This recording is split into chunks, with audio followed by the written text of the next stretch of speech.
ਵਾਹਿਗੁਰੂ ਜੀ ਕਾ ਖਾਲਸਾ ਵਾਹਿਗੁਰੂ ਜੀ ਕੀ ਫਤਿਹ। ਗੁਰੂ ਪਿਆਰੀ ਸਾਧ ਸੰਗਤ,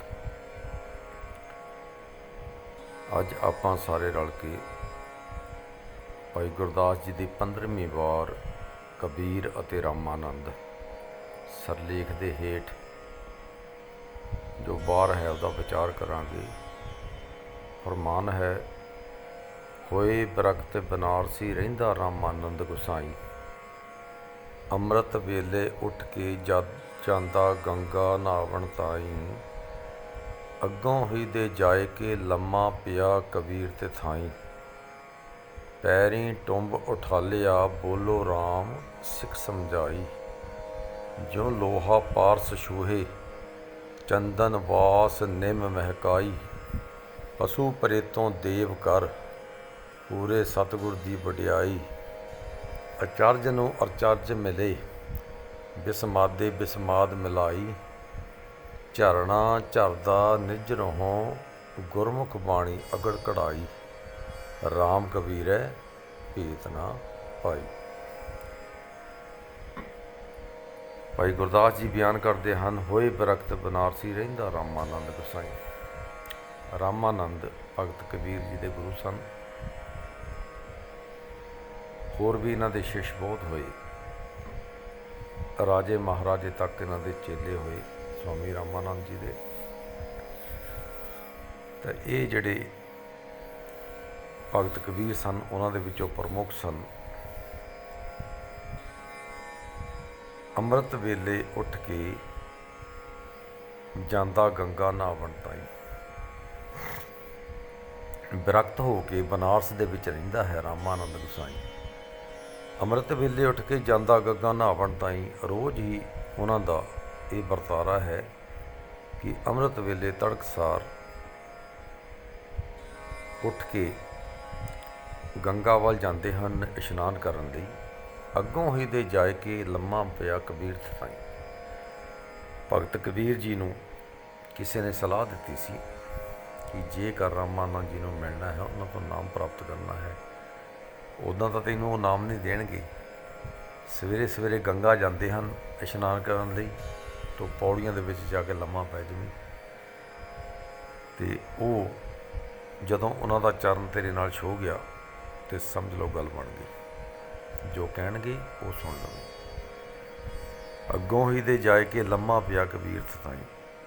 ਪਹਿਲਾਂ ਹੀ ਸਵਾਮੀ ਰਾਮਾਨੰਦ ਦੇ ਜਾਣ ਤੋਂ ਪਹਿਲਾਂ ਹੀ ਉੱਥੇ ਪੌੜੀਆਂ ਦੇ ਵਿੱਚ ਜਾ ਕੇ ਲੇਟੇ ਹੋਏ ਹਨ ਕਬੀਰ। ਚਾਦਰ ਉੱਤੇ ਉੜੀ ਹੋਈ ਹੈ, ਪਤਾ ਨਹੀਂ ਕਿ ਕੌਣ ਹੈ, ਪਰ ਹੈ ਕਬੀਰ। ਪੈਰੀਂ ਟੁੰਬ ਉਠਾਲਿਆ ਬੋਲੋ ਰਾਮ ਸਿੱਖ ਸਮਝਾਈ। ਉਹਨਾਂ ਸੁੱਤੇ ਹੋਏ ਦੇਖ ਕੇ ਕੋਈ ਬੰਦਾ ਸੁੱਤਾ ਹੋਇਆ ਹੈ।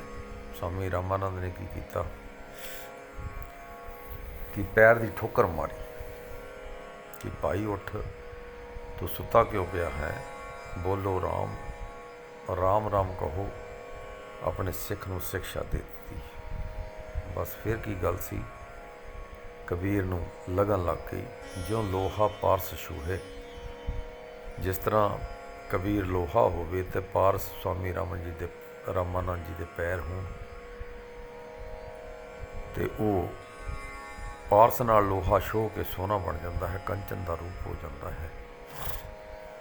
ਇਸੇ ਤਰ੍ਹਾਂ ਸਵਾਮੀ ਰਾਮਾਨੰਦ ਜੀ ਦੇ ਚਰਨ ਜਦੋਂ ਭਗਤ ਕਬੀਰ ਜੀ ਦੇ ਲੱਗੇ ਤਾਂ ਉਹਨਾਂ ਨੇ ਕਿਹਾ ਕਿ ਭਾਈ ਰਾਮ ਰਾਮ ਜਪ, ਅਤੇ ਉੱਥੋਂ ਵੀ ਨਾਮ ਮਿਲ ਗਿਆ। ਸਿੱਧਾ ਹੀ ਬੋਲ ਹਿਰਦੇ ਵਿੱਚ ਉਤਰ ਗਏ ਅਤੇ ਰਾਮ ਦਾ ਵਾਸਾ ਹਿਰਦੇ ਵਿੱਚ ਹੋ ਗਿਆ। ਚੰਦਨ ਵਾਸ ਨਿੰਮ ਮਹਿਕਾਈ। ਨਿੰਮ ਦੇ ਕੋਲ ਚੰਦਨ ਦਾ ਵਾਸਾ ਹੋਵੇ। ਭਾਵਾਂ ਨਿੰਮ ਕੌੜੀ ਹੈ, ਪਰ ਉਸ ਦੇ ਵਿੱਚ ਚੰਦਨ ਦੀ ਵਾਸ ਪੈ ਜਾਂਦੀ ਹੈ ਅਤੇ ਚੰਦਨ ਦੀ ਖੁਸ਼ਬੂ ਵਿੱਚੋਂ ਆਉਣ ਲੱਗ ਪੈਂਦੀ ਹੈ। ਇਸੇ ਤਰ੍ਹਾਂ ਜੋ ਸਿੱਖ ਹੈ ਉਹ ਨਿੰਮ ਹੈ ਅਤੇ ਚੰਦਨ ਹਨ ਗੁਰੂ ਮਹਾਂਪੁਰਸ਼। ਜਦੋਂ ਉਹਨਾਂ ਦੀ ਸੰਗਤ ਪ੍ਰਾਪਤ ਹੁੰਦੀ ਹੈ ਅਤੇ ਪਰਮੇਸ਼ਰ ਦੇ ਨਾਮ ਦੀ ਮਹਿਕ ਆਉਣੀ ਸ਼ੁਰੂ ਹੋ ਜਾਂਦੀ ਹੈ। ਪਸ਼ੂ ਪਰੇਤੋਂ ਦੇਵ ਕਰ ਪੂਰੇ ਸਤਿਗੁਰ ਦੀ ਵਡਿਆਈ। ਪਸ਼ੂ ਪਰੇਤੋਂ ਦੇਵ ਕਰ, ਪਹਿਲਾਂ ਪਸ਼ੂ ਸੀ, ਪ੍ਰੇਤ ਭੂਤ ਨੂੰ ਆਖਦੇ ਹਨ, ਅਤੇ ਦੇਵ ਕਰ ਦਿੱਤੇ ਪਸ਼ੂਆਂ ਨੂੰ ਅਤੇ ਪ੍ਰੇਤਾਂ ਨੂੰ ਦੇਵਤੇ ਬਣਾ ਦਿੱਤਾ ਉਸ ਪਰਮੇਸ਼ਰ ਦੇ ਨਾਮ ਨੇ। ਕਰ ਪੂਰੇ ਸਤਿਗੁਰ ਦੀ ਵਡਿਆਈ। ਜਦੋਂ ਸਤਿਗੁਰੂ ਦੀ ਕਿਰਪਾ ਹੁੰਦੀ ਹੈ ਤਾਂ ਫਿਰ ਇਸੇ ਤਰ੍ਹਾਂ ਹੁੰਦਾ ਹੈ ਕਿ ਚਾਹੇ ਪਸ਼ੂ ਬਿਰਤੀ ਹੋਵੇ ਚਾਹੇ ਪ੍ਰੇਤ ਬਿਰਤੀ ਹੋਵੇ, ਅਤੇ ਸਾਰਿਆਂ ਨੂੰ ਦੇਵਤੇ ਬਣਾ ਦਿੰਦੇ ਹਨ। ਅਚਰਜ ਨੂੰ ਅਚਰਜ ਮਿਲੇ, ਬਿਸਮਾਦੇ ਬਿਸਮਾਦ ਮਿਲਾਈ। ਜੀਵ ਆਤਮਾ ਨੂੰ ਪਰਮਾਤਮਾ ਮਿਲਦਾ ਹੈ, ਜਿਸ ਤਰ੍ਹਾਂ ਸੂਰਜ ਕਿਰਨ ਮਿਲੇ ਜਲ ਕਾ ਜਲ ਹੁਆ ਰਾਮ। ਅਤੇ ਅਚਰਜ ਨੂੰ ਅਚਰਜ ਮਿਲਦਾ ਹੈ, ਉਹ ਪਰਮੇਸ਼ਰ ਅਚਰਜ ਰੂਪ ਹੈ। ਜਦੋਂ ਅਚਰਜ ਨੂੰ ਅਚਰਜ ਮਿਲਦਾ ਹੈ ਅਤੇ ਕੌਤਕ ਹੋ ਜਾਂਦਾ ਹੈ, ਦੋਨੇ ਹੀ ਇੱਕ ਰੂਪ ਹੋ ਜਾਂਦੇ ਹਨ। ਜਿਸ ਤਰ੍ਹਾਂ ਗੰਗਾ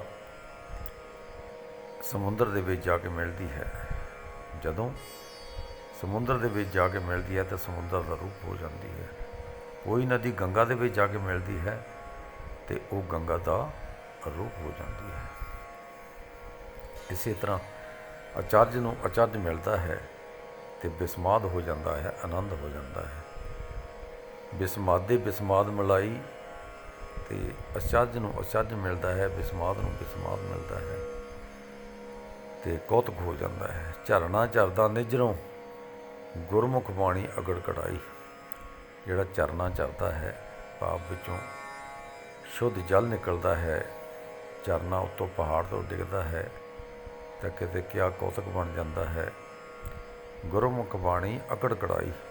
ਅਤੇ ਗੁਰਮੁਖਾਂ ਦੀ ਜਿਹੜੀ ਬਾਣੀ ਹੈ ਉਹ ਘੜ ਦਿੰਦੀ ਹੈ ਅਗੜ, ਜਿਨ੍ਹਾਂ ਨੂੰ ਕੋਈ ਘੜ ਨਹੀਂ ਸਕਿਆ ਪੱਥਰਾਂ ਨੂੰ, ਉਹਨਾਂ ਨੂੰ ਘੜ ਕੇ ਉਹਨਾਂ ਦੀਆਂ ਸੁੰਦਰ ਮੂਰਤੀਆਂ ਬਣਾ ਦਿੰਦੀ ਹੈ। ਰਾਮ ਕਬੀਰ ਹੈ ਭੇਤ ਨਾ ਪਾਈ। ਕਬੀਰ ਦੇ ਵਿੱਚ ਤਾਂ ਰਾਮ ਦੇ ਵਿੱਚ ਭੇਦ ਨਹੀਂ ਰਿਹਾ। ਇੱਕ ਛੋਟੀ ਜਿਹੀ ਕਥਾ ਹੈ ਭਗਤ ਕਬੀਰ ਜੀ ਦੀ। ਭਗਤ ਕਬੀਰ ਜੀ ਸਵਾਮੀ ਰਾਮਾਨੰਦ ਜੀ ਦੇ ਕੋਲ ਦਰਸ਼ਨ ਕਰਨ ਜਾਂਦੇ ਹੁੰਦੇ ਸਨ। ਬਾਹਰ ਦਰਵਾਜ਼ੇ ਉੱਤੇ ਖੜ੍ਹੇ ਹਨ ਅਤੇ ਅੰਦਰ ਸਵਾਮੀ ਰਾਮਾਨੰਦ ਜੀ ਦੀ ਸਮਾਧੀ ਲੱਗੀ ਹੋਈ ਹੈ, ਅਤੇ ਸਮਾਧੀ ਦੇ ਵਿੱਚ ਉਹ ਪੂਜਾ ਪ੍ਰਤਿਸ਼ਠਾ ਕਰ ਰਹੇ ਹਨ ਆਪਣੇ ਭਗਵਾਨ ਦੀ।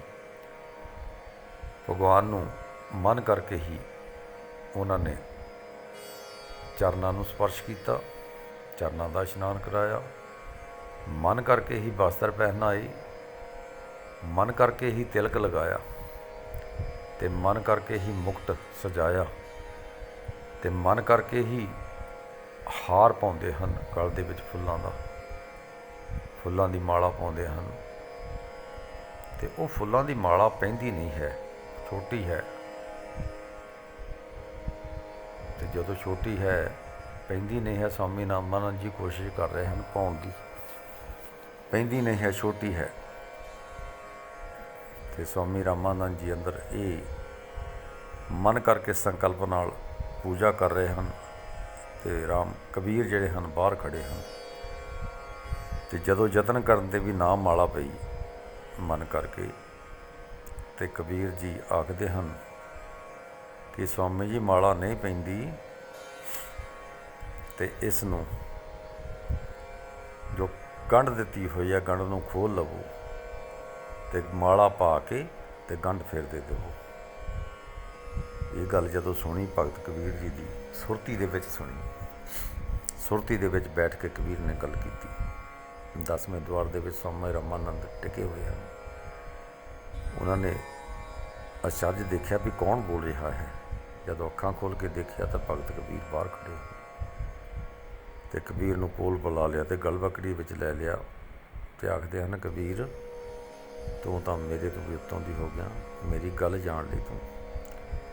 ਮੈਂ ਤਾਂ ਸੁਰਤੀ ਬਿਰਤੀ ਕਰਕੇ ਪੂਜਾ ਪ੍ਰਤਿਸ਼ਠਾ ਕਰ ਰਿਹਾ ਸੀ, ਆਪਣੇ ਇਸ਼ਟ ਦੇ ਗਲ ਦੇ ਵਿੱਚ ਮਾਲਾ ਪਾ ਰਿਹਾ ਸੀ, ਫੁੱਲਾਂ ਦੀ ਪੈ ਨਹੀਂ ਸੀ ਰਹੀ, ਪਰ ਤੂੰ ਵੀ ਉੱਥੇ ਪਹੁੰਚ ਗਿਆ, ਤੂੰ ਮੇਰੀ ਸੁਰਤੀ ਬਿਰਤੀ ਨੂੰ ਜਾਣ ਲਿਆ, ਇਸ ਕਰਕੇ ਤੇਰਾ ਮੇਰੇ ਬਰਾਬਰ ਦਾ ਸੰਗਮ ਹੋ ਗਿਆ ਹੈ। ਜੋ ਮੈਂ ਹਾਂ ਸੋ ਤੂੰ ਹੈ, ਜੋ ਤੂੰ ਹੈ ਸੋ ਮੈਂ ਹਾਂ।